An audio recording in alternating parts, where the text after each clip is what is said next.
मोक्ष मार्ग प्रकाशक शास्त्र में 5वें अध्याय में गृहीत मिथ्या दर्शन के संदर्भ में जैनेतर मतों की समीक्षा का प्रकरण चल रहा है। इसमें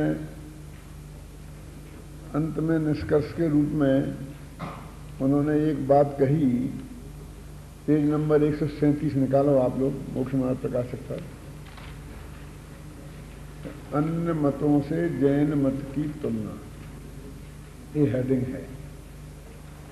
और सारा इतना लंबा चौड़ा लिखने के बाद ये 5वां अध्याय मेरे ख्याल से 99 पेज से शुरू हुआ था और 137 पेज तक आ गए हैं।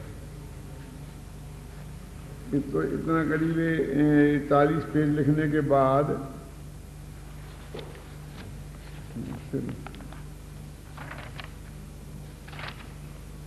हुआ था 95 पेज से और आगे 37, मैंने 42 पेज लिखने के बाद निष्कर्ष के रूप में जो बात कहते हैं वो कि जैन मत में एक वीतराग भाव के पोषण का प्रयोजन है।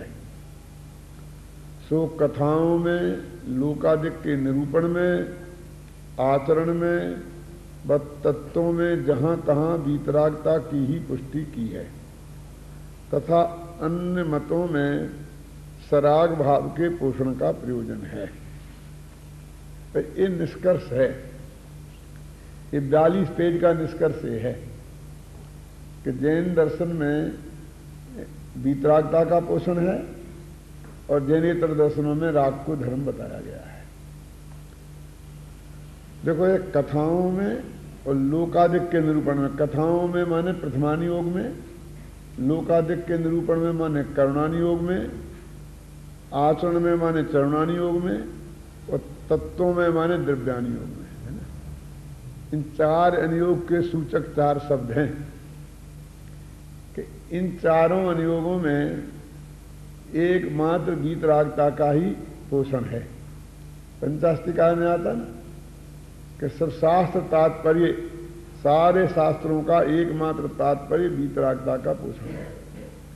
और वो अपन ने पूजन की पंक्ति में आता, वीतरागता की पोषक ही जिनवाणी कहलाती है। देखो, ये पूरे का ये एक पंक्ति में ये 42 पेज का सार पंडित जी ने दिया है। भाई, ये हमारी मोहर छाप है कि देखो, वीतरागता का पोषण हो तो वो जिनवाणी की बात है और वीतरागता का पोषण नहीं हो तो वो जिनवाणी की बात नहीं है। राम कथा तो दोनों में ही चल रही है, जैनियों में भी अजैनियों में भी, लेकिन वो पूरी कहानी लिखेंगे तो जगह जगह वीतरागता का पोषण करेंगे और उसी कहानी में उस माध्यम से वो राग का पोषण करेंगे। देखो, अपने आप कुछ भी कहोगे, कहानी है ना, आप कुछ भी कहो, किताब की पहली कहानी, इसका नाम भी आप कुछ भी कहो है, तो कहानी तो वही की वही है जो प्रसिद्ध है। एक बाजीराज मुनिराज थे और उनके सारे शरीर में कोढ़ था। वे एक नगर में आए। नगर का जो सेठ था वो राजा के दरबार में बैठता था और वहां किसी ने जाकर के निंदा की कि जैनियों के साधु कोढ़ी होते हैं। तो उन्होंने जो उसमें कह दिया कि नहीं, जैनियों की साधु कोढ़ी होते नहीं है, बिल्कुल सर्वांग सुंदर होते हैं। उन लोगों की आ बनी, क्योंकि उनके सामने तो प्रमाण मौजूद था। तो उन्होंने कहा कि महाराज, अपन कल चलेंगे और देखेंगे होते कि नहीं होते, कौन सच्चा है और कौन झूठा है। और आखिर वो सेठ गया महाराज के पास। जब उसे मालूम पड़ा कि बाजीराज मुनिराज आए हैं, उनके शरीर में सारा कोढ़ है, तो उन्होंने उनके बहुत अन्य विनय किया कि महाराज, जैन धर्म का बहुत बदनामी होगी और आप इस कोढ़ को ठीक करो। और कहानी ये कहती कि महाराज ने ठीक कर लिया। जब वे दूसरे दिन आए, जब लोगों ने देखा कि भाई महाराज तो एकदम सुंदर हैं, कामदेव जैसे, तो उन राजा ने उन लोगों को बहुत डांटा और उन्हें दंड देने को तैयार हो गया। तो महाराज ने उंगली में थोड़ा सा कोढ़ रखा था और बता दिया कि देखो, मेरे को एक था, इनको दंड तुम मत दो। इतनी सी कहानी है। और एक कहानी के माध्यम से इस बात का पोषण करते हैं कि मुनिराज में इतनी ताकत होती है कि उनने अपने मंत्रों के बल से विशाफार स्तोत्र बनाया, जो भी बनाया हो, एक ही भाव स्तोत्र बनाया और उसके बल से उनने अपना कोढ़ ठीक कर लिया। जो कितनी महिमा है जैन धर्म की। कहानी तो यही है। और उसी कहानी को जब अपन ने लिखा तो जब मुनिराज के पास वो सेठ गया है और सेठ का मुनिराज का जो संवाद है कि मुनिराज बार बार कहते हैं कि जब एक देव दूसरे देव का करता है ही नहीं तो मैं देह का क्या कर सकता हूं, और क्या मैंने मुनि धर्म, मैंने आत्मा की आराधना ये शरीर की बीमारी ठीक करने के लिए की है? ना मैं कर सकता हूं और ना मेरे को करने की भावना है। और रही सवाल ये है कि तुमने ये बात कह दी, झूठी बात कह दी। अब तुम्हारी झूठी जो एक गलती तुमने की और अब उस गलती के सपोर्ट में मेरे सपोर्ट मांगते हो।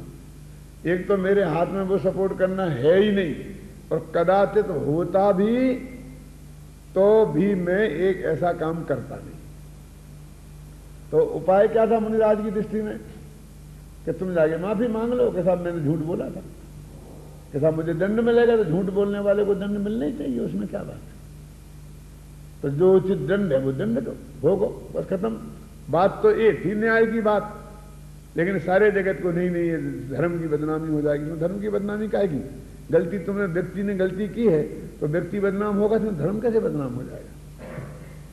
कि जैनियों के मुनि कोड़ी होते हैं तो जैनियों के मुनि के शरीर ही नहीं होता है, वे शरीर को ही अपना नहीं मानते हैं, तो उन्हें कोड़ कहां से होगा? तो ये समझाना चाहिए था। वे तो किसी की परवाह ही नहीं करते हैं।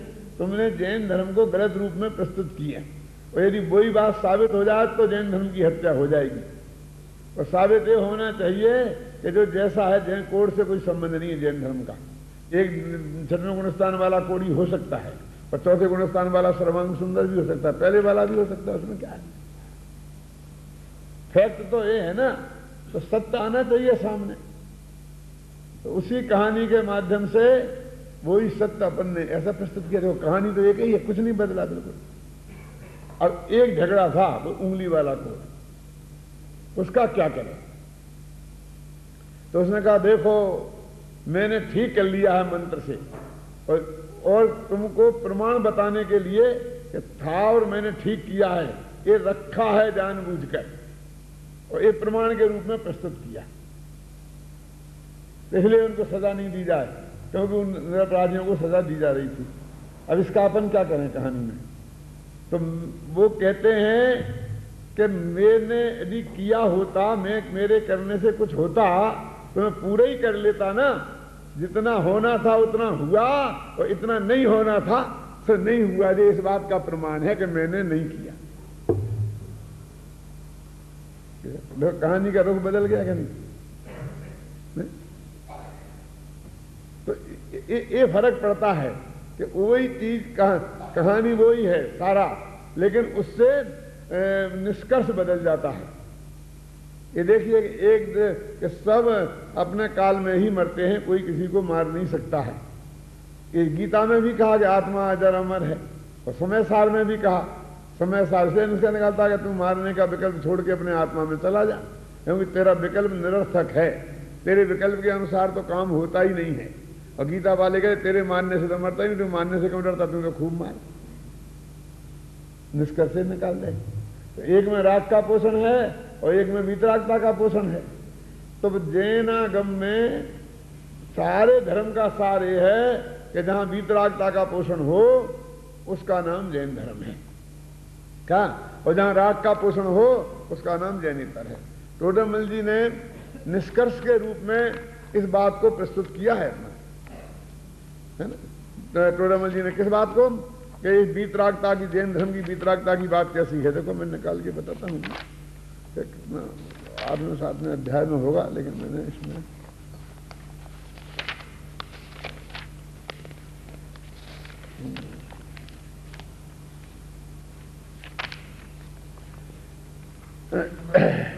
हम्म 330 पेज पे है।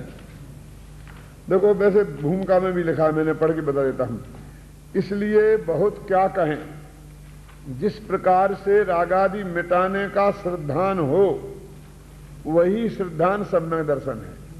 रागादि मिटाने का श्रद्धान हो, जिस प्रकार से रागादि मिटाने का जानना हो वही सम्यक ज्ञान है, और जिस प्रकार से रागादि मिटे वही आचरण सम्यक चारित्र है, ऐसा ही मोक्ष मार्ग मानना योग्य। तीनों में आ गया ना, रागादि मिटना, रागादि मिटना, रागादि मिटना, ये निष्कर्ष है। ये जैन दर्शन की मूल भावना की बात है। अब देखिए गजब की बात ये हो गई है कि ये कितना स्पष्ट हो गई बात, फिर भी 99% जैनी, दिगंबर, श्वेतांबर सब 13पंथी 20पंथी वही राग कोई धर्म मान रहे। वो जैनी है कि नहीं है, क्या कहें उन्हें, बोलो किसको भला कहें? जैनेतर को बुरा कहें कि जैनों को बुरा कहें? किसको भला बुरा कहें बोलो? पंडित टोडामल जी तो कहते हैं हमारी दृष्टि में तो 5वें अध्याय वाले, 6वें वाले, 7वें वाले सब एक से ही हैं। क्यों? अभी आप ये बात कहो तो कोई मानने कोई तैयार नहीं है कि शुभराग धर्म नहीं है, है? ये है क्या नहीं? इन्हें निष्कर्ष के रूप में ये कह दिया। तो ये अन्य मतों से तुलना में इतनी बात है, तुलना में जैन धर्म वीतरागता को धर्म मानता है और जैनेतर दर्शन राग में धर्म मानते हैं, ये निष्कर्ष है। और वो कहते हैं कि हम क्या कहें, देखो नीचे ये श्लोक है ना, हम क्या कहें। अन्नमति भरथरी ने भी वैराग्य प्रकरण में ऐसा कहा है। क्या कहा है? कि जैनी राग को धर्म नहीं मानते, वैराग्य को धर्म मानते हैं। एको राग सुराजते प्रियतमा देहार्दधारी हरो निरागे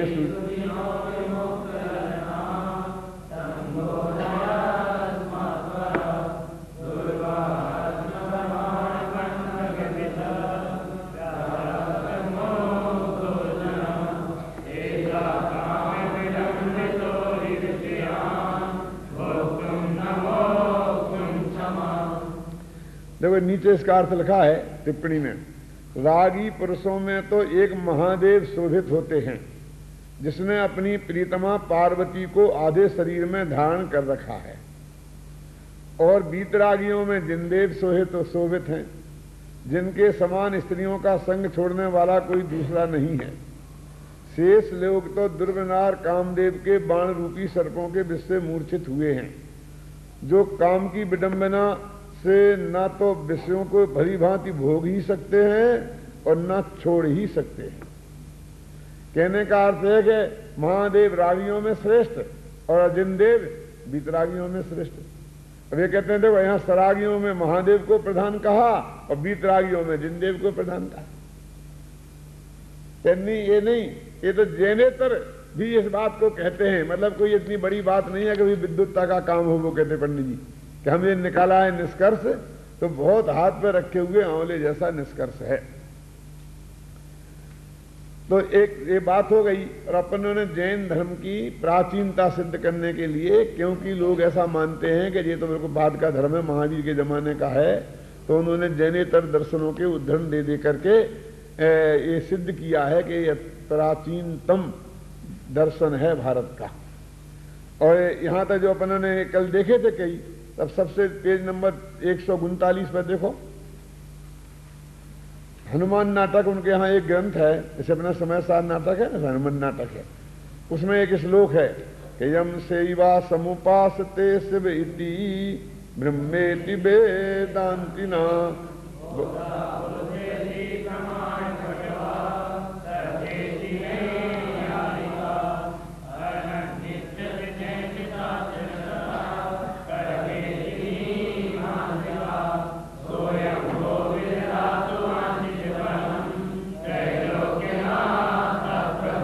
अब इनमें सब भगवानों के नाम लिखाए हैं, बताए हैं। तो जैनियों के भगवान को लिखाना अरहन नित्य जैन शासन रता, जैन शासन वाले उसे अरहंत कहते हैं।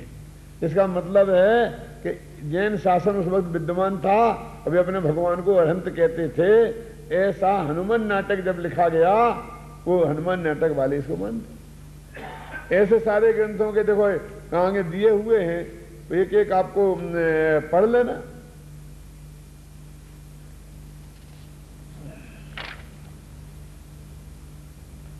इस तरह अनेक प्रमाणों के द्वारा उन्होंने ये सिद्ध किए हैं देखो पेज नंबर 143 पर निष्कर्ष दिया, इस प्रकार अन्य मत के ग्रंथों की साक्षी से भी जिन मत की उत्तमता और प्राचीनता दृढ़ हुई तथा जिन मत को देखने से वे मत कल्पित ही भाषित होते हैं, इसलिए जो अपने हित का इच्छुक हो वह पक्षपात छोड़कर सच्चे जैन धर्म को अंगीकार करो। ये जैनेतर मत की मीमांसा हुई। अब इसके बाद पेज नंबर 145 पर देखो कि जैनेतर जैनों में जो भेद हैं, श्वेतांबर और दिगंबर दो भेद है, तो ये श्वेतांबर मत की समीक्षा भी यहाँ उसी प्रकरण में करते हैं। अब ये श्वेतांबर मत की समीक्षा में वो सबसे मुख्य मुद्दा इस बात को उठाते हैं कि अपने जो शास्त्र है ना अपने पास उपलब्ध दिगंबरों में, तो दिगंबर लोग तो ये कहते हैं कि भगवान महावीर की जो द्वादशांग वाणी थी वो तो मौखिक चलती थी और 500-600 वर्ष तक जब तक शास्त्र लिखे नहीं गए तब तक वो मौखिक ही चलती रही, जब तक श्रुत केवली लोग यहां विद्यमान रहे।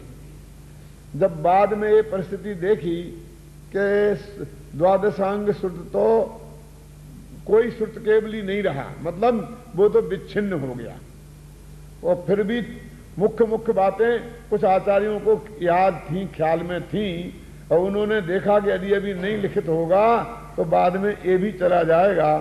तो आज से 2000 वर्ष पहले सठखंडागम की रचना हुई, कुंद ने समय सार आदि ग्रंथों की रचना की, और ये 2000 वर्ष में जो कुछ हमारे पास साहित्य उपलब्ध है वो है।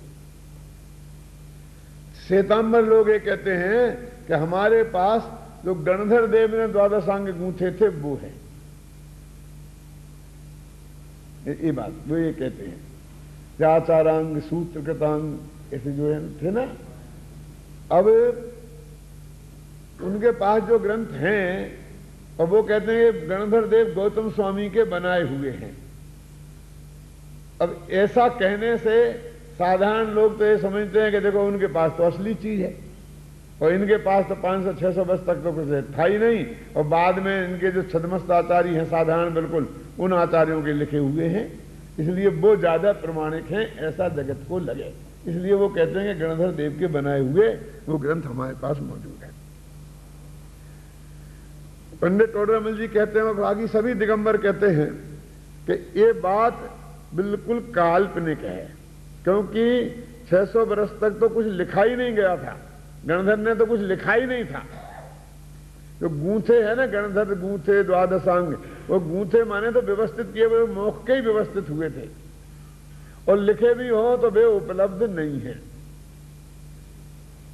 अब वो कहते हैं कि हमारे पास हैं, तो टोडरमल जी ने इस पर समीक्षा की है कि उनमें तो आपने भी लिखा कि आचारांग में कितने थे, पहलो आचारांग बखानो 18,000, फिर दूसरे में 36,000, ऐसे करोड़ों पद हैं, और आपके पास जो पद उपलब्ध होते हैं वो तो बहुत सीमित हैं। आचारांग में 18,000 पद हैं, तो वो आपके पास कौन सा है? वो 18,000 पद हैं, तो पद माने क्या? तो पद की दो परिभाषाएं, विभक्त अंत को पद कहते हैं। यदि ऐसे लगाएंगे तो एक विभक्ति खत्म हुई, वो पद हो जाता है वो, तो वे 18,000 से ज्यादा निकल आएंगे। और यदि वो पद में जो अपनोक्त अक्षर होते हैं ना अपने कितने, तो उनका एक पद माना बताया है जो जिनवाणी में, और उसके हिसाब से तो 0 है, ऊंट के मुख में कुछ है ही नहीं। आप हमें विधि मिला दो कि वे 18,000 सूत्र आचारांग में कहां है, तुमने आचारांग नाम रखा तो विधि नहीं मिलती है। तो वो क्या कहते हैं कि कुछ खो गया उसमें से, वो कुछ बचा रहा, ये जवाब देते हैं। तो पंडित जी उसमें प्रश्न करते हैं कि वो खो गया तो ऐसा है कि शुरू का हिस्सा बचा रहा, अंत का खो गया, ऐसा है कि बीच बीच में से खो गया? क्यों? यदि बीच बीच में से खोया है तो वो ग्रंथ टूटक हो गए, टूटक शब्द का प्रयोग करते हैं, माने बीच बीच में टूट गए, तो उनकी बात तो कोई प्रमाणिक है नहीं। एक दवाई लिखी हो कि इस दवाई को इस तरह से बना के खाना, और 25 चीजें हो और बीच में 5 चीजें उसमें से गायब हो जाएं तो दवाई बनेगी वो? तो उसमें सर्वांग नहीं रही वो जनवाणी। और वो कहें कि नहीं नहीं, और बीच बीच में से निकल गया तो एक तो टूटे हुए दिखना चाहिए, लेकिन जो वर्णन तुम्हारे शास्त्रों में है वो तो बराबर व्यवस्थित मिलता है। जैसे महावीर की कहानियां तो पूरी मिलती है, तो टूटक तो दिखाई नहीं देता उसमें। और ये भी लिखा है इसमें कि उनका जो स्तर था, जो वर्णन है शास्त्रों में, और उसमें तो ये बिल्कुल साधारण है, हंसी सी आती है। और ये बात यानी टोडरमल जी बिना उन ग्रंथों को पढ़े ये बात लिख सकते हैं। हमने और आपने, आप बड़े बड़े पंडित कहलाते हैं, इनने कितने सितंबरों के ग्रंथ देखे, कितने जैनेतनों के ग्रंथ देखे, लेकिन उसमें भी कितनी उससे कहते हैं कि उनमें टूटक नहीं है, ये मिलता नहीं है, स्टैंडर्ड ये नहीं है। ये जो बात लिखते हैं इससे मालूम पड़ता है कि उन्होंने वो सारे ग्रंथों का अध्ययन किया था। ये मेरे को मिला था आचारांग का पढ़ने का, वो जयपुर पंडित में छापा था आपने, सोहनलाल जी, और वो शास्त्राकार में पुरानी लिपि में वैसे छापा था। तो वो मुझे यहाँ तो नहीं, अमेरिका में पढ़ने को मिला। एक भाई के घर रखा था और मेरे खाली समय था तो मैंने पूरा आचारांग वहां पढ़ा, कल्प सूत्र पढ़ा, आचारांग नहीं कल्प सूत्र छापा था ना हमने। तो वो कल्प सूत्र पढ़ा, तो कल्प सूत्र में क्या है, 23 तीर्थंकरों की कहानी है, महावीर की कहानी है। और जब अपने तत्वास सूत्र पढ़ा जाता है ना परुषण में, उनके यहाँ कल्प सूत्र पढ़ा जाता है। तो जिस दिन महावीर स्वामी की कहानी चलती है और महावीर का जन्मदिन आता है, उस दिन को वे महावीर जयंती कहते हैं। इसलिए श्वेतांबरों की महावीर जयंती पर्युषण के बीच में आती है। सुना कभी तुमने? तुम लोग सब ऐसे एरिया में रहते हो कि जहां श्वेतांबर लोग हैं ही नहीं, इसलिए तुमको कुछ पता नहीं है। ये गुजरात के ऐसे एरियो में रहते होते तो तुम्हें उसका आइडिया होता। उस दिन उनकी महावीर जयंती, पर्युषण के 8 दिन होते हैं ना, तो चौथे 5वें दिन महावीर जयंती आती है। मैंने उसे पढ़ा तो वो जो 23 तीर्थंकरों की जो कहानियां हैं, और वो तो एक एक 2-2 ही पेज में है, बहुत साधारण, बस जन्म स्थान का नाम लिखा है, ये लिखा। और महावीर की कहानी भी इतनी साधारण तरीके है कि आप उसकी कल्पना ही नहीं कर सकते कि वो उस कल्प सूत्र की इतनी महिमा गाई जाती है, और उस कल्प सूत्र की विषय वस्तु को पढ़ें आद्योपान, उसमें कुछ है। टोडरमल जी ने ये बात लिखी जब मुझे आज वो याद आई कि भाई जिस स्तर के वो शास्त्रों में वर्णन उनका आता है, उसकी अपेक्षा जो आपके पास उपलब्ध हैं उसमें तो इतना है ही नहीं। इसमें ऐसा लिखा है, 2 ग्रंथों के नाम दिए हैं कि वो तो उसमें बहुत बड़ा है और एक बहुत छोटा है, और आपके पास जो उपलब्ध है वो छोटा है, वो तो बड़ा दिखता है, और जो बड़ा है वो छोटा दिखता है। इतनी बारीकी से उन्होंने अध्ययन किया था। देखो जो ये लिखा ना, फिर कहोगे आचारांगान बड़े थे, काल दोष कर जानकर उन्हीं में से कितने ही सूत्र निकाल कर यह शास्त्र बनाए हैं। प्रथम तो है टूटक ग्रंथ प्रमाण नहीं है, टूटक शब्द का प्रयोग है ना। और आगे वो ऐसा लिखा कि तुम तो कहते हो कि ये इतने बड़ा ग्रंथ है, वो इसमें तुम्हारे पास जो है वो बहुत छोटा मिलता है, और जो जिसको तुम छोटा कहते हो वो बहुत बड़ा मिलता है। तो इससे ये मालूम नहीं पड़ता है कि वास्तव में वो कर्णधर देव के बनाए हुए हैं। इस समीक्षा के रूप में उन्होंने कहा। अब वो एक आरोप और लगाते हैं कि उन्होंने नाम वैसे रखे लोगों को ये भ्रम पैदा करने के लिए कि ये हमारे पास ओरिजिनल चीज है और इनके पास नकली है, आचारांग। तो कहते हैं ये तो धोखाधड़ी है। मान लो ये समय सार खो जाए और फिर मैं एक 10-20 गाथाएं वहां से अपनी बुद्धि से बनाऊं और उसका नाम समय सार रख दूं और नीचे आचार्य कुंद कुंद लिख दूं उस पर, तो इससे बड़ी धोखाधड़ी और क्या होगी। और कल कदाचित वो असली समय सार मिल गया तो ये शंका खड़ी हो जाएगी कि ये असली समय सार के वो देखो ऐसे ऐसे चक्कर बहुत हो रहा है। एक संवेद शिखर है ना अपना, अब गांव गांव में संवेद शिखर बन गए, लघु संवेदाचल,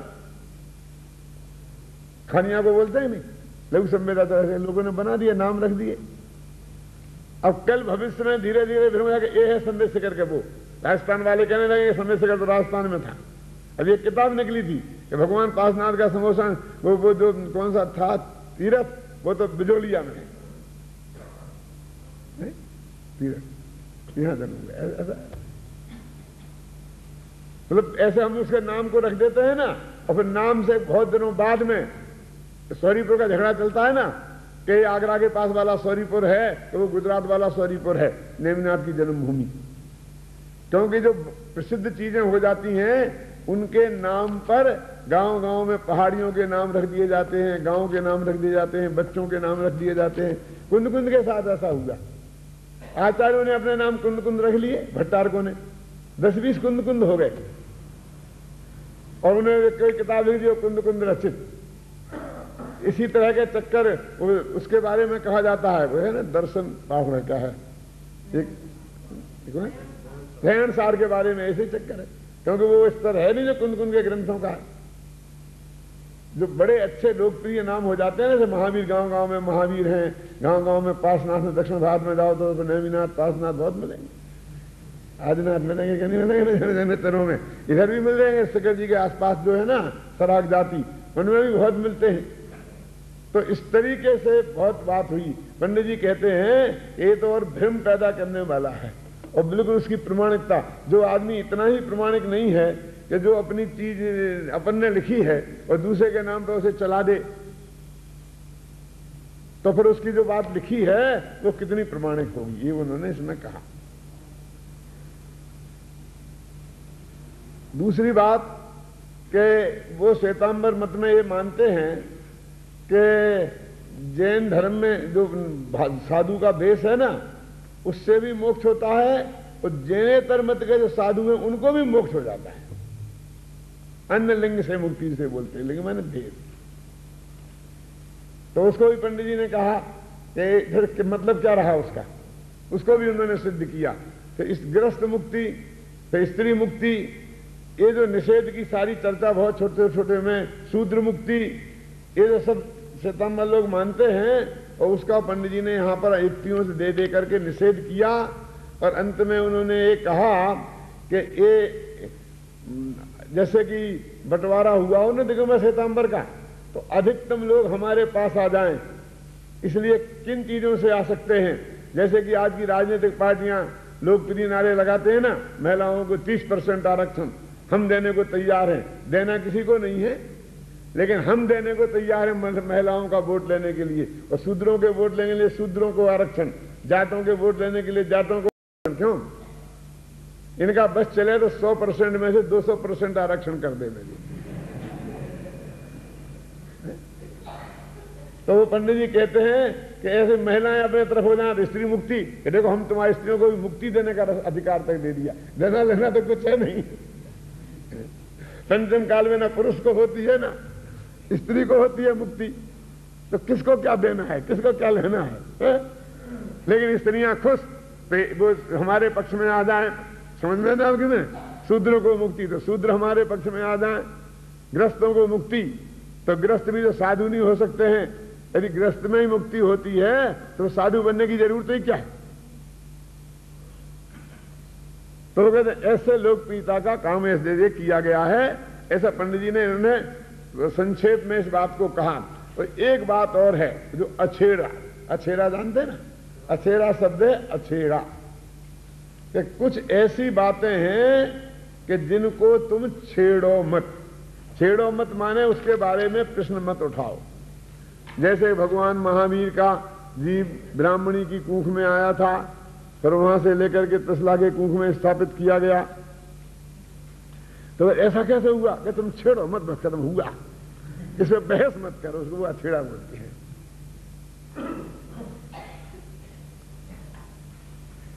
तो अब वो पंडित जी ने एक बहुत बढ़िया इसमें तर्क दिया, सोचने के लिए है, कि असली मां तो वो ब्राह्मणी थी, अब मान लो उसके गर्भ को उठा कर दूसरी तसला के मां में पेट में रख दिया, तो वो भी मां हो गई, उसके पेट में भी रहे ना कुछ दिन, तो माताएं तो दो एक्चुअल हो गई, लेकिन पिता तो एक्चुअल एक ही थे ना। वो कहते हैं कौन? जो ब्राह्मण था वो ब्राह्मणी का पति था, पिता तो वो एक ही था ना, पिता तो दो नहीं थे। तो इतने महापुरुष को दो पिता कहना ये भी बहुत अच्छी बात नहीं लगती है। खैर वो तो जाने दो, कि कोई किसी को गोद लेता है तो उसके भी जैसे कोई कह सकते हैं कि दो पिता हो गए वो। लेकिन वो ये कहते हैं कि इंद्र ने आके जो उत्सव किया वो तो जो नकली पिता था, जो वास्तविक पिता नहीं था। मां के तो पेट में कुछ रहे भी थे, लेकिन उसमें सिद्धार्थ का तो कुछ भी योगदान नहीं था। तो उनके दरवाजे पे तो नाच उत्सव मनाया, और जो असली पिता था वो बेचारा बैठा रहा जंगल के एक कोने में, उसको कोई पूछने वाला नहीं है। ऐसा लिखा है पंडित जी ने इसमें। ये न्याय है?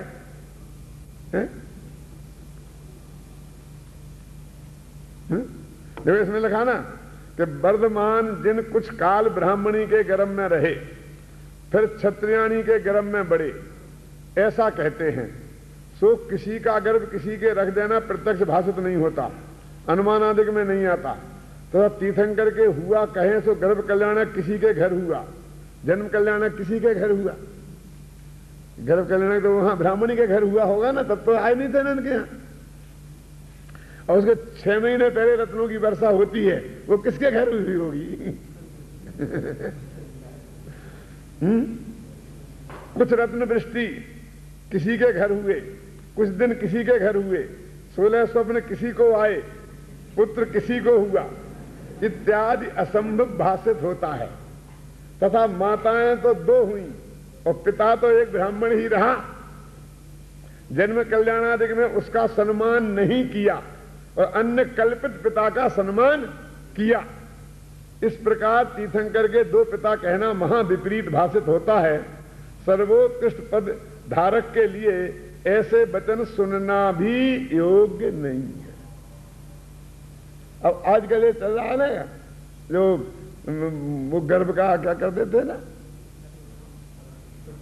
प्रत्यारोपण वगैरह, तो उसके लोग कहते देखो हमारे धर्म में लगा सच्ची बात है ना, सच्ची बात है, सिद्ध हो गई, प्रमाण से सिद्ध हो गई। मैं इसकी ज्यादा मीमांसा में नहीं जाना चाहता हूं। मैं तो आपको ये बताना चाहता हूं कि जो जो जो मुख्य जो चीजें थी, जो उन पर पंडित जी ने अपना पूरा पूरा प्रकाश डाला, जिससे कि लोग भ्रमित नहीं हों। और ये सस्ती लोकप्रियता का की बात नहीं है। ऐसे मैं बोलता हूं, जैसे देखिए कि गृहस्थ मुक्ति कैसे आई, स्त्री मुक्ति कैसे आई। कि जब उन्होंने वस्त्र पहन लिए, साधुओं ने, जो कहानी है ना उसके अनुसार, श्वेतांबर साधुओं ने वस्त्र पहन लिए, तो ये नक्की हो गया कि भाई ये दिगंबर साधु जो नग्न है और वस्त्र पहने हैं, तो जगत उनको जरा 2 नंबर का कहेगी ना, तो दुनिया में तो देख के ही कह देगी। तो वो यदि उससे मुक्ति होती, सवस्त्र मुक्ति यदि नहीं माने, तो निश्चित रूप से वो हीन साधु सिद्ध होंगे। और यदि ये मान लेते हैं कि वस्त्र सहित मुक्ति हो जाती है, तो बस मुक्ति हो गई, फिर हीन काय की। तो उसको ये सिद्ध करने के लिए कि हम कोई हीन नहीं है, तो सवस्त्र मुक्ति मानी, तो उसमें से स्त्री मुक्ति आई। क्यों कि जब वस्त्र रख सकते हैं और उन्हें मुक्ति हो सकती है, तो स्त्री को दीक्षा लेने में वस्त्र छोड़ने की ही तो दिक्कत थी, मासिक धर्म की वजह से और अन्य वजह से उनको यही तो दिक्कत थी। तो जब वो वस्त्र लेकर के यदि मुनिराज को, जो साधु को हो सकता है, पुरुष को मोक्ष हो सकता है, तो स्त्री को क्यों नहीं? तो वो स्त्री को मोक्ष मानना जरूरी हो गया। जब स्त्री को मोक्ष माना तो एक प्रश्न खड़ा हो गया कि कोई मोक्ष गया भी है कि बस तुमने कह दिया कि स्त्री को भी मोक्ष होता है। और स्त्री, कोई स्त्री तीर्थंकर हुआ कि हमारे सारे तो भी तीर्थंकर तो पुरुष हुए, अब क्या करें? तो उन्होंने नामों को देखा कि जो ऐसे कुछ नाम होते हैं ना, जो जेंट्स और लेडीज दोनों में चल जाते हैं। जैसे शांति भी एक नाम ऐसा ही है। शांति कुमार भी होता है, शांति लाल भी होता है, और शांति बाई भी होती है।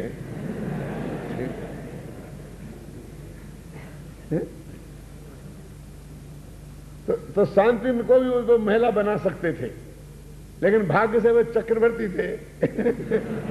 96,000 उनकी पत्नियां थी, बेटे थे, तो वो उस कहानी ऐसी थी कि उसको फिर पलटना संभव नहीं था। तो जो ब्रह्मचारी तीर्थंकर हैं उन्हीं में से कुछ हो सकता था। तो ब्रह्मचारी जो 5 बालयती हैं, ख्याल में है ना, तो 5 बालयती में उनको मल्लीनाथ ऐसा देखा कि जो दोनों में चल सकता है, स्त्री का में और पुरुष में भी। और बहुत अल्प वय में, अल्प उम्र में उन्होंने वो दीक्षा धारण की, और दीक्षा लेने के बाद में भी बहुत कम दिनों में, मेरे ख्याल से 19 दिन में ही केवल ज्ञान हुए। कितने? 6 दिन में ही उन्हें केवल ज्ञान हो गया। सबसे कम काल है उनका। तो उसमें ऐसा कोई प्रसंग आने का नहीं है कि जब ऐसे कोई प्रूफ मिल जाए तो उन्होंने क्या एक चीज है क्या। लेकिन एक विचित्र बात मैं आपको बताता हूं कि तीर्थंकर में तो संभाल लिया मामला। तो किसी आचार्य से पूछा, अभी की बात है, कि साहब आचार्य कोई मिस्त्री हो सकती है कि नहीं। तो ये भाग्य की बात है कि पिछले इतने वर्ष के इतिहास में, 2000 वर्ष के इतिहास में कोई महिला आचार्य नहीं हुई। कोई महिला आचार्य नहीं हो सकती। तो उन्होंने कहा आचार्य नहीं हो सकती है, अरहंत हो सकती है, सिद्ध हो सकती है, और आचार्य नहीं हो सकती। ऐसा प्रश्न किया था एक बहुत बड़े आचार्य से यहीं राजस्थान में। क्यों 2000 वर्ष में तो अभी ये कहते नहीं महिला नहीं हो सकती है आचार्य। और अभी चंदना जी ने वो आचार्य पद दे लिया, और वो लिखती भी बड़े गौरव के साथ में विदेश में जाती हैं। तो कहते हैं कि इतिहास में सबसे पहली बार महिला आचार्य, जैसे कि वो तीर्थंकर में मल्ली कुमारी एकमात्र है ना, ऐसे वो बड़े गौरव के साथ में लिखा जाता है, बोला जाता है। हम बगल में बैठे रहते हैं और वहां बोला जाता है पहली आचार्य श्री चंदना जी।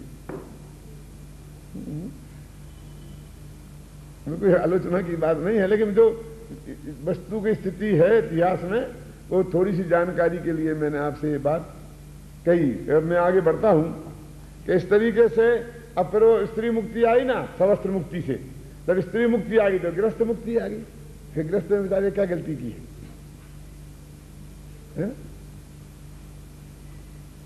तो इस तरह से ये सब चीजें, और जब इस देश का कोई महत्व ही नहीं रहा तो फिर अन्य बेस से भी हो सकती है। इसलिए जो वो कौन सा आता है ना, अन्न लिंग मुक्ति, ये सब चीजें उस परंपरा में आ गई हैं। पंडित जी ने इन सब की समीक्षा की है। फिर उन्होंने वो अछेड़ों की बात बताई। ऐसी कई बातें जो अछेड़े के रूप में हैं, तो उन्होंने कहा कि भाई ये कहते हैं कि तर्क संगत कोई बात है नहीं, इसलिए अछेड़ा के नाम से उस बात को कहते हैं। उस पर विचार किया, और फिर उनके देव, शास्त्र और गुरु, इन तीनों में के बारे में फिर उन्होंने चर्चा की। तो देव के बारे में खास चर्चा सबसे बड़ी है केवली कबलाहार की। दिगंबर श्वेतांबर में जो अंतर है ना, वो बात समझने की बात है, थोड़ी सी जानने के लिए। कि केवली को वे कबलाहार मानते हैं। कबलाहार समझते हैं ना, ये अपन जैसे रोटी खाते हैं ना, ऐसे आहार लेते हैं, मुनिराज आहार लेते हैं हाथ से लेकर खाने को, इसको कबल, कबल माने कौल, उसको कहते हैं। तो कहते केवल ज्ञान हो जाने के बाद में भी वो भोजन करते हैं, ऐसा। उसका आधार ये है कि तत्वा सूत्र में जो 22 परिश्रय बताए ना, तो उसमें वेदनीय शेषा, शेष 11 परिश्रय वेदनीय कर्म के उदय से होते हैं। और उसमें एक क्षुधा नाम का परिश्रय भी है जो वेदनीय कर्म के उदय से होता है। चूंकि उनके 4 आघातीय कर्म विद्यमान हैं, इसलिए वेदनीय कर्म विद्यमान है, इसलिए उन्हें क्षुधा नाम का परिश्रय होता है, ऐसा शास्त्र में बताया है। तो वे कहने क्षुधा नाम का परिश्रय होता है, मैंने भूख लगती है तो खाना खाते ही होंगे। तो उसका पंडित जी ने यहां पर बहुत डटकर निषेध किया। 2 तरीके से निषेध किया, 2-3 तर्क दिए उन्होंने बहुत महत्वपूर्ण। पहला तर्क तो ये दिया कि मुनिराज जब आहार करने जाते हैं तो वो 40-232 अंतराय टाल करके भोजन करते हैं। और 32 अंतरायों में 40-200 में मलमूत्र का देखना, किसी की हिंसा हो रही हो तो देखना, कोई रो रहा हो तो देखना, ऐसी चीजों से भी अंतराय हो जाता है। और उन्हें केवल ज्ञान है, तो हजारों माँ बहनों की इज्जत जो प्रति समय लुट रही है वो भी उन्हें दिखाई दे रही है, और मलमूत्रादिक भी दिखाई दे रहे हैं, और नरकों की, दुखों के, जीवों की पीड़ा भी दिखाई दे रही है। केवल ज्ञान में, तो उनको वो निरंतराय भोजन कैसे होगा, ये भी संभव नहीं है। दूसरा प्रश्न उन्होंने ये उठाया कि वे आहार करने जाते हैं कि वहीं समोषण में उन्हें कोई आहार लाता है, और दोनों ही बातें संभव नहीं है। वो इन्होंने सिद्ध की कि इस तरह से उन्हें केवल आहार, तो वो उनका तर्क एक ही है कि भूख लगती है और खाना नहीं मिलेगा तो बहुत जोर की तकलीफ होगी। तो उन्होंने उदाहरण बहुत दिए कि देखो वेद का उदय तो 9वें गुणस्थान तक रहता है, लेकिन 6वें गुणस्थान से भी पूर्ण ब्रह्मचारी बाल ब्रह्मचारी पर बोलते कि नहीं बोलते हैं, क्योंकि मंद उदय रहने से उसकी कोई पीड़ा नहीं होती है, तीव्र उदय में पीड़ा होती है। तो जैसे उनके वेद कर्म का मंद उदय रहता है तो उनके ब्रह्मचारी रहते हैं वो 6वें 7वें 8वें गुणस्थान में, ऐसे ही उनका अत्यंत मंद उदय होने से उसकी कोई पीड़ा का सवाल नहीं है। पीड़ा का सवाल नहीं रहा कि शरीर की कमजोरी तो आ जाती होगी कि अतुल्य बल के धनी हो गए हैं और वो उनका जो कबलाहार नहीं होता है, जो वो शरीर से चारों तरफ से परमोदारिक शरीर होने से ग्रहण करता है ना, तो वो तो अपने आप उससे ग्रहण हो जाता है, इसलिए उससे कोई दिक्कत नहीं आती है। और उन्होंने इस बात पर भी देव के स्वरूप में खासकर इस बात को उन्होंने सिद्ध किया। गुरु के स्वरूप में ये वस्त्र आदि की ये है जो 14 उपकरण मानते हैं वो रखते हैं जो रखने की, तो वो परिग्रह हैं साक्षात, उसकी चर्चा करके गुरु के स्वरूप पर उन्होंने मीमांसा की। और ऐसे ही शास्त्र में, क्योंकि शास्त्र में देव और गुरु के स्वरूप कोई विकृत हो गया ना, इनका भी स्वरूप बताया है। तो इस तरीके से उनका देव धर्म और गुरु इन तीनों की जो मान्यता है वो श्वेतांबर मत में किस तरह गड़बड़ी हुई है उस पर उसकी उन्होंने समीक्षा इसमें की है। इसमें तो उन्होंने बहुत पेज लिखे हैं लंबे चौड़े, मैं तो आपको अत्यंत संक्षेप में चूंकि लिखा है तो अत्यंत संक्षेप में बता करके आगे बढ़ रहा हूं। फिर पेज नंबर 158 कहां था अपन ने, देखो मालूम, अब कुल 95 से शुरू हुए थे, कितने हो गए, 63 पेज निकल गए। मैं बहुत संक्षेप में बात कर रहा हूं ना, इसमें तो बहुत समय लगे। यहां है ढूंढक मत विचार, नीचे लिखा कि नहीं लिखा, ये ढूंढक मत क्या है जानते हैं, ये भी आप देख लीजिए कि इसमें 3-4 जगह पीछे पेज नंबर 157 निकालिए,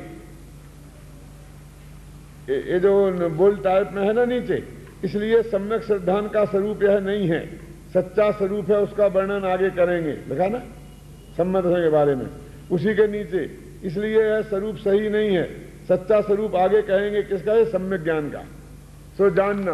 और तीसरा, इसलिए यह स्वरूप सही नहीं है, सच्चा स्वरूप आगे कहेंगे सो जानना, यानी सच्चे देव सास गुरु मन सम्यक दर्शन ज्ञान चारित्र, इनका वर्णन आगे बहुत विस्तार से करने वाले थे, इसके संकेत उन्होंने इस अध्याय में दिए हैं।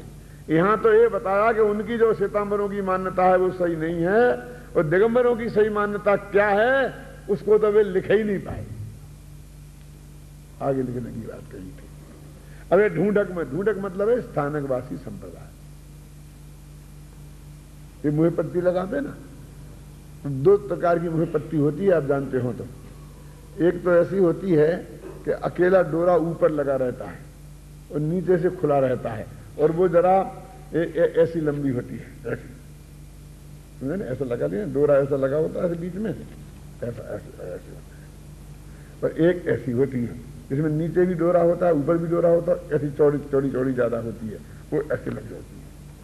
तो ऐसी पट्टी जिनके है वो स्थानकवासी है, और जिनके ऐसी पट्टी है वे तेरापंथी है। ये आचार्य तुलसी वाले महाप्रज्ञ वाले है, समझे ना।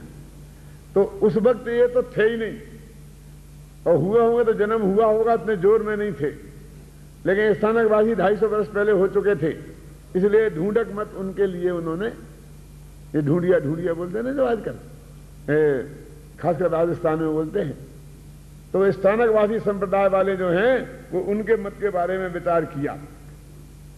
तो उनके बारे में खासकर तो वही पट्टी वाली बात की है उन्होंने कि भाई ये हिंसा के डर से पट्टी की बात करते हैं, लेकिन जो मुंह से सांस निकलती है, जीभ मरते हैं, तो सांस तो फिर नाक से भी निकलती है? और हिंसा के उन्होंने कई चीजें बताई। इतनी बड़ी बड़ी हिंसा से तो बचने की बात नहीं करते हैं, और इतनी छोटी सी हिंसा के लिए कहते हैं कि हमने मुझे पट्टी लगाई है। तो उसके बारे में उन्होंने थोड़ी चर्चा इसमें की है।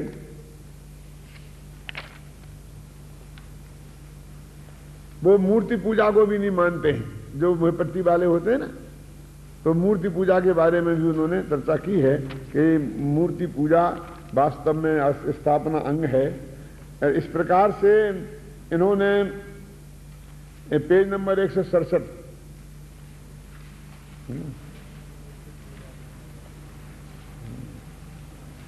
अब सबसे नीचे, इस प्रकार यह जैन में श्वेतांबर मत है। वह यदि देवादिक व तत्वों का व मोक्ष मार्गादिक का अन्यथा निरूपण करता है, इसलिए मिथ्या दर्शनादिक का पोषक है, सो त्याज्य है। सच्चे जिन धर्म का स्वरूप आगे कहते हैं, उसके द्वारा मोक्ष मार्ग में प्रवर्तना योग्य है, वहां प्रवर्तने से तुम्हारा कल्याण होगा। ये पंडित जी कहते हैं कि हमने जो इतनी अन्य मत समीक्षा की बात की है इस अध्याय में, उसका उद्देश्य मात्र सिर्फ इतना है कि वर्तमान तुम्हारे संयोगों में चारों तरफ जिस तरह का वातावरण है, जहां जिनके माध्यम से भटक जाने के बहुत चांस हैं, उनके प्रति थोड़ी सावधानी करने के अलावा और कोई उद्देश्य नहीं है। ये उनका निराकरण करने के लिए नहीं है, ये उनके विरुद्ध कोई बात नहीं है, ये उनकी निंदा करने के लिए बात नहीं है। पंडित जी ने खुद इसमें लिखा है कि हमने जो ये बात कही है तो ये किसी दूसरे की निंदा के लिए नहीं कही है, ये बल्कि हमने स्वयं अपने जो हमने श्रद्धा रखते हैं लोग, वो भटक न जाएं, और सिर्फ उनकी सावधानी के लिए ये बात कही है। भला कि खुद ऐसा प्रश्न किया कि तुम ये कहते हो तो दूसरों की निंदा है, और तू निंदा करने से तुम्हें पाप होगा। तो वो कहते कि यदि हम कसाय से निंदा करें तो निश्चित रूप से जैसा आप कहते हो वैसा ही है, लेकिन हम तो एक कसाय से निंदा नहीं करते हैं, हम तो सिर्फ सच्चा वस्तु का स्वरूप समझाने के लिए ये बात कहते हैं। और उन्होंने एक उदाहरण दिया कि यदि हम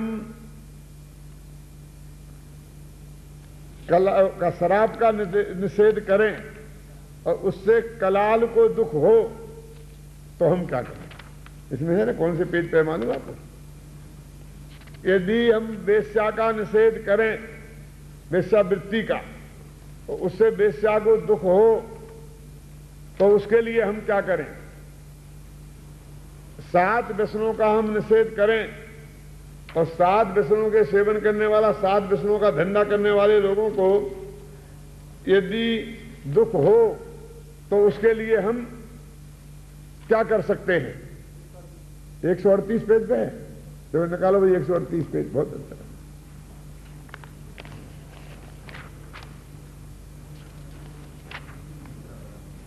हाँ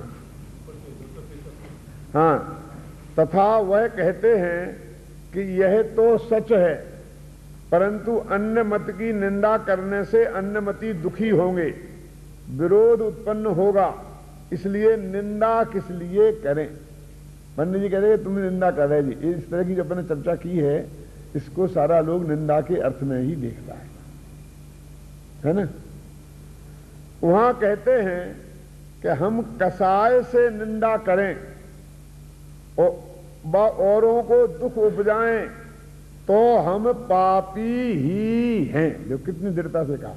पंडित जी कहते हैं कि यदि हम कसाय से निंदा करें, दूसरे को दुख पहुंचाना हमारा उद्देश्य है, तो हम पापी ही हैं, और उसके फल में जो नरकादिक का भोग है हमें भोगना पड़ेगा, हमें मानते हैं।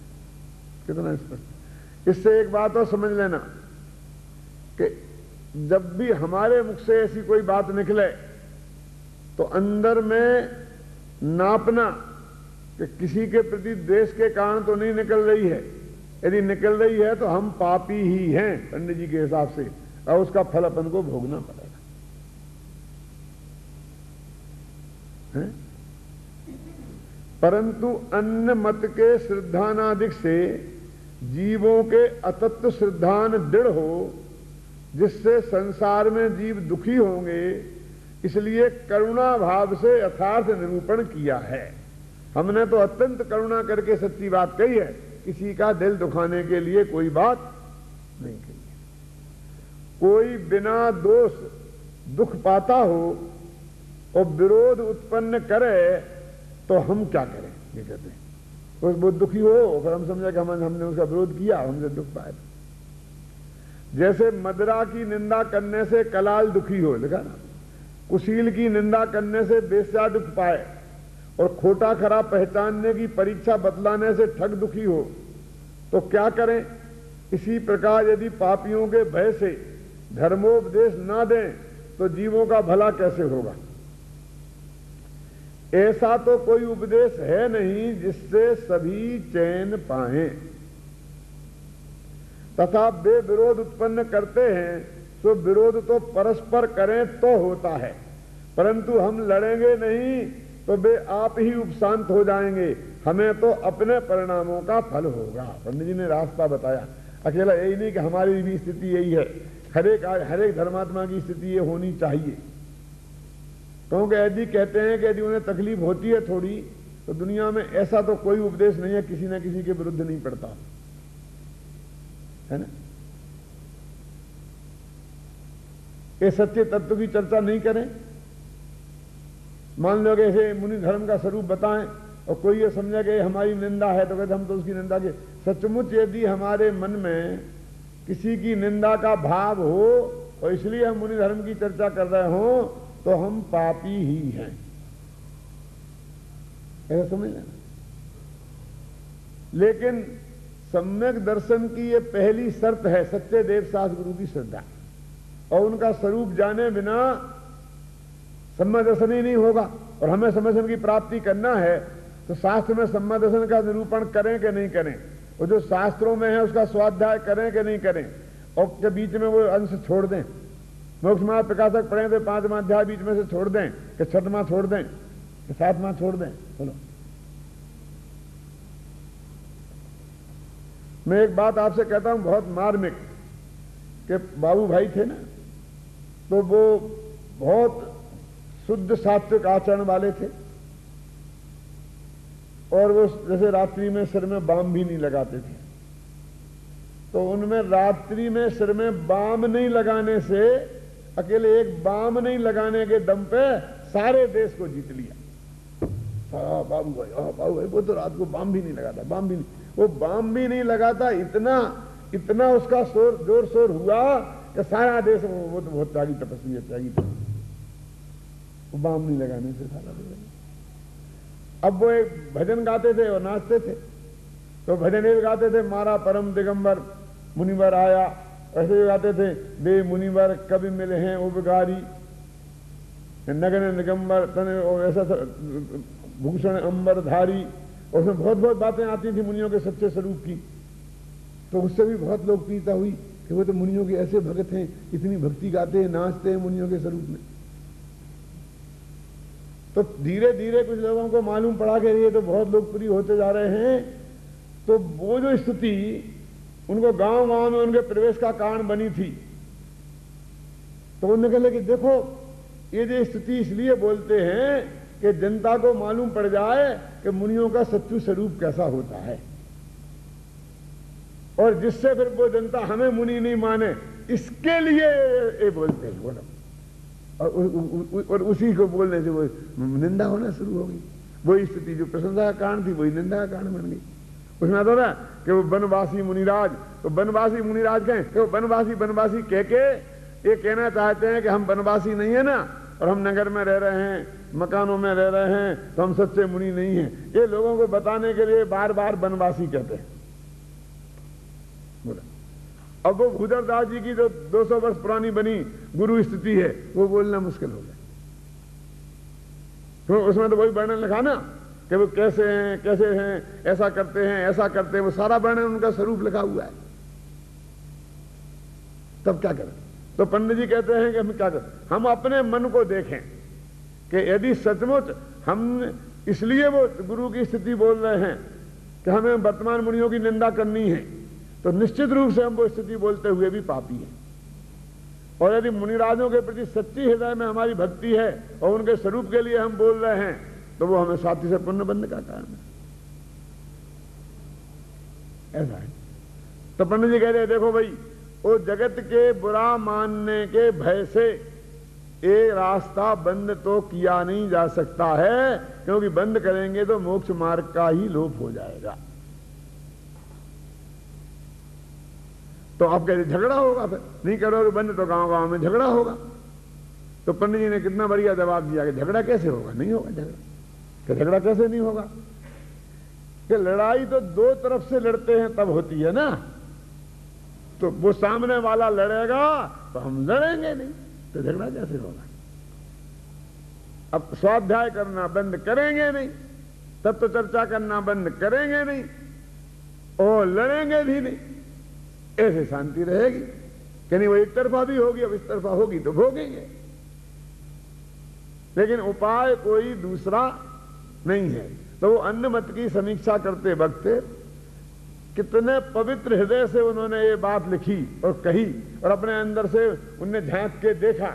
और जब उनको भी अंदर से लगता होगा कि इससे खतरा है, लोगों को बुरा लगेगा, इससे विद्वेष फैल सकता है, तकलीफ खड़ी हो सकती है, लेकिन उनको ये भी लगता है कि मेरे ध्यान में ये बात आ गई और आज मैंने नहीं बताई तो मूल जैन धर्म का ही नाश हो जाएगा, तो थोड़ी बहुत तकलीफ होगी तो भोगेंगे, और वो उनके जीवन तक का खतरे में पड़ गया, तब भी उन्होंने ये बात रखी जगत के सामने।